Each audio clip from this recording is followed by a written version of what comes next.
So tradition is something that is steeped in an idea, a feeling, a purpose. My mom looked out for people and they looked out for her.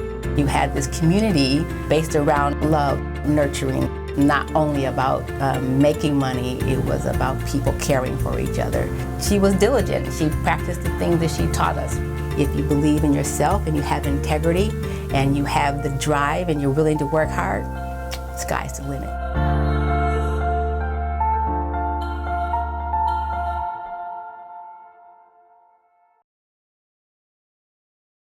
For this Chef Talk with Kyle Cherek, I catch a cup of coffee and a conversation with A.J. Dixon, who is the chef owner of Lazy Susan.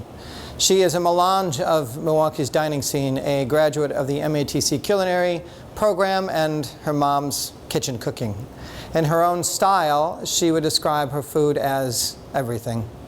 It's Chef Talk with Kyle Cherek and Chef A.J. Dixon at Lazy Susan. So I just want to do this because there's a Lazy Susan on nearly every table. Pretty much, yeah. Yeah, that your father-in-law built. The dad of your husband who takes care of the kids at night and machines things during the day. We got to do that. We cannot. How can we not pay homage? No, yeah. So your location is the worst and the best. But it's horrible. I mean, you're literally around the corner and down one block from the busiest restaurant-laden strip in Bayview. I'm okay with that. And but from a business standpoint, it's not. I mean, I suppose you have people stopping at the Quick Pick across the street, but you know, it's not like the Bright Lights Big City draw. No.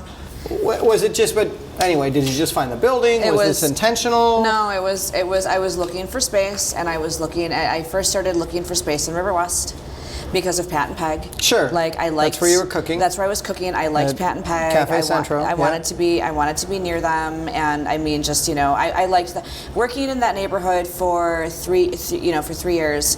I had gotten to learn and appreciate everything about it, and wanted to help that neighborhood grow. Yeah. Like, and in terms of like, this would be a good positive thing. Like they need more development, kind of a thing. Like, oh, this would be great. People who love River West have such a deep and abiding affection for it. I do. I care about that neighborhood a lot. Yeah.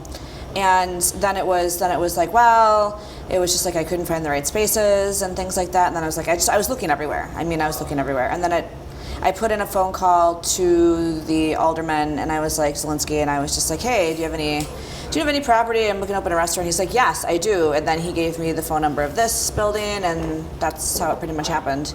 So you're a product of your grandmother's cooking and MATC's culinary program. Oh, my mother's, yeah. Your mother's, your mother's cooking, and then, so standing by her hip, as you said, from like as soon as you could stand, basically. Yeah. And MATC. What the hell's your food about? Like, give me the elevator speech. About everything. I mean, well, because Lazy Susan tells me nothing. I think of Chinese restaurants. Yeah, a lot of it is just it's inspired by pretty much anything and everything.